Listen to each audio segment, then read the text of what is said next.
How to fix randomly shuts off on Realme Narzo 90x. Let's start the video. If you want to fix this problem, so first of all restart device. Just click and hold side power button and restart device from here. After restart device, go back to home screen.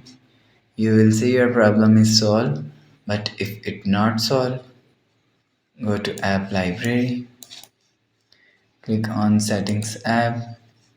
Now in settings, so turn off auto restart. After turn off auto restart, scroll down to and click on system and update. After click on system and update, click on software update. You will check your software update is latest. If it not latest, update your software latest.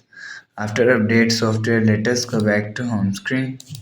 You will see your problem is solved.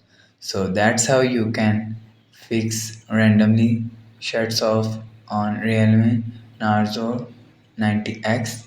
If you like the video, please subscribe. Thanks for watching.